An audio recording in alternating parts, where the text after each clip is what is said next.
Speed పెట్టడానికి main కారణము ఏదో షో చేయడం కాదు. చాలా మటుకు మనకు రోడ్ యాక్సిడెంట్ చాలా ఎక్కువగా జరుగుతుంది. హైవే మీద ఈ మధ్యలో కంటిన్యూగా రోడ్ యాక్సిడెంట్ జరుగుతున్నాయి. ఈరోజు ఇంతకుముందు నేషనల్ అథారిటీ వాళ్ళ దగ్గర నుంచి ఉన్న ఆ మెయింటెనెన్స్ కంటే ఒక ఏజెన్సీ ఉండేది.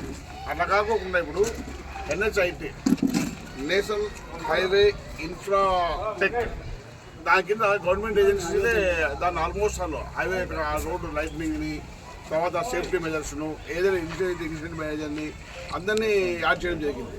వాళ్ళు పర్మనెంట్గా ఏదైనా హైవే మీద జరిగితే కోఆర్డినేషన్ ఉంటుంది. వాళ్ళలో మామూలుగా ఇంతకుముందు కార్పొరేట్ సంస్థ ఉండేది, CSR అని, కార్పొరేట్ సోషల్ రెస్పాన్సిబిలిటీ ఏజెన్సీ. వాళ్ళ మనీలో కొంత భాగము సోషల్ సర్వీస్కి ఇచ్చేవాళ్ళు. అట్లాగే NHIT నేషనల్ హైవే ఇన్ఫ్రాటెక్ వాళ్ళు ఈ మెయింటైన్ చేసుకుంటున్న వాళ్ళు ఈ రోడ్డుతో అనుసంధానమైన కానిస్టేబుల్స్కు వాళ్లకు ఏదైతే అవసరం ఉంటుందో రోడ్డు వీటికి, అంటే ముఖ్యంగా నైట్ టైం రేడియం చెక్కిను, లైటింగ్ స్టిక్స్, అలాగే drunk and drive test breath analysers, అలాంటి 3 బ్రీత్ అనలైజర్స్ మనకి ఇవ్వడం జరిగింది. ఈరోజు ఈ లైటింగ్ స్టిక్స్ ఇవ్వడం జరిగింది. అట్లాగే రేడియం జాకెట్స్ కూడా ఇవ్వడం జరిగింది. అట్లాగే AC కూడా ఒకటి ప్రజెంట్ చేయడం జరిగింది. వీటితో పాటు మీకు చెప్పాల్సింది ఏమంటే ఇప్పటివరకు మనకు హైవే వాళ్ళు ఎవరు పెద్ద ఐడియా ఉండేది కాదు. ఈ మిస్టర్ చైతన్య ప్లాజా మేనేజరు, అతను ఆ మొత్తం మనకు నలగాంపల్లి నుంచి మన నగిగిరి దాకా రోడ్స్ మీద ఏమున్నా ఏ ఇష్యూస్ అయినా కానీ తను ఓవరాల్గా చూసుకుంటాడు. అట్లాగే గిరి అనేది ఇన్సిడెంట్ మేనేజర్ గిరిబాబు. ఆయన ఏదైనా ఇన్సిడెంట్ జరిగితే కానీ ఇమ్మీడియట్గా రెస్పాన్స్ అయ్యి అక్కడికి వచ్చి అక్కడ చూసుకుంటారు. ఆల్మోస్ట్ ఆల్ మనకు చాలామందికి ఎవరితో కాంటాక్ట్ కాలేదు కూడా communication ఉండకపోకుంటుంది.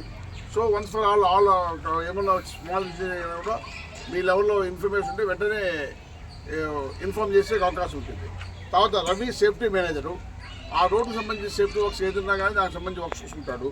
Kiran Kumar road maintenance, ఏదైనా మనం డంబుల్ స్టిక్స్ వేయాలా లేదా స్పీడ్ బ్రేకర్స్ వేయాలా అలాంటివి ఎవరు ఉంటే తను చూసుకుంటాడు. సో వీళ్ళందరితో కోఆర్డినేషన్ మీటింగ్ పెట్టుకున్నాము ఒకసారి. వీళ్ళు కలెక్టర్ గారితో కూడా ఎవరి మంత్ అటెండ్ అయ్యి చెప్తున్నారు. బట్ సబ్ డివిజన్ లెవెల్లో ఫస్ట్ టైం మీటింగ్ చేయడం జరిగింది. ఈ హైవేకి సంబంధించి రోడ్డు నిర్వహణ భాగంగా వాళ్ళు వస్తూ వీటిని కూడా మన పోలీస్ సిబ్బంది కూడా తీసుకువచ్చారు. మంచి కోఆర్డినేషన్తో అందరూ కలిసి రోడ్డు ప్రమాదాలు తగ్గించాలని చెప్పేసి వాళ్ళు ఇచ్చిన బ్రీత్ అనలైజర్స్ కావచ్చు, లైటింగ్ స్టిక్స్ కావచ్చు, జాకెట్స్ కావచ్చు, మా సిబ్బందికి దాని అందరినీ ఇచ్చి మరింతగా రోడ్డు నివారణ ప్రమాద చర్యలు జరపకపోకుండా అన్ని జాగ్రత్తలు తీసుకుంటామని తెలియజేస్తున్నాము. Thank you. నా పేరు కృష్ణ చైతన్య.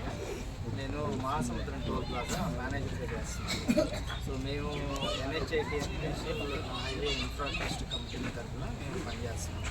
మేము నెక్స్ట్ 20 years గాను NHIతో కొలాబరేట్ అయ్యి ఈ ప్రాజెక్ట్ని తీసుకోవడం జరిగింది. దీంట్లో టోల్ వసూలుతో పాటు రోడ్ మెయింటెనెన్స్ కూడా నల్గంపల్లి నుంచి నంగిలి వరకు మధ్యలో ఉండే రోడ్డు మెయింటెనెన్స్ కూడా అప్గ్రేడ్ చేస్తున్నాం. ఇంకా పర్మనెంట్ సొల్యూషన్స్ కొన్ని తీసుకోవడానికి రెడీ అయి ఉన్నాము. పాటు రోడ్డు మీద యాక్సిడెంట్స్ వీటిని తగ్గించడానికి పెద్దలు గవర్నమెంట్ ఆర్గనైజేషన్స్తో కూడా కలిసి 24/7 మా పెట్రోలింగ్ వెహికల్ కానీ, అంబులెన్స్ కానీ, హైడ్రా కానీ ఈ రోడ్లో అవైలబిలిటీగా ఉంటాయి. సో ఎప్పుడైనా యాక్సిడెంట్ జరిగినా ఏం జరిగినా కానీ ఇమ్మీడియట్గా ఉంటాయి. అలాగే control room number, helpline number. ఎప్పుడు ఈ కన్సర్న్ టోల్ ప్లాజాకి కానీ లేదు IMP టీమ్ ఉంటే అలాగే వాళ్ళకి ఏదైనా బ్రేక్ డౌన్ అయిపోయింది నియర్ బై వాళ్ళని ఏదైనా అంటే యూజర్ ఇంట్రాక్షన్గా ఉంది వాళ్ళకి కావాల్సిన హెల్ప్స్ అన్నీ కూడా చేయడానికి మేము రెడీగా ఉన్నాం.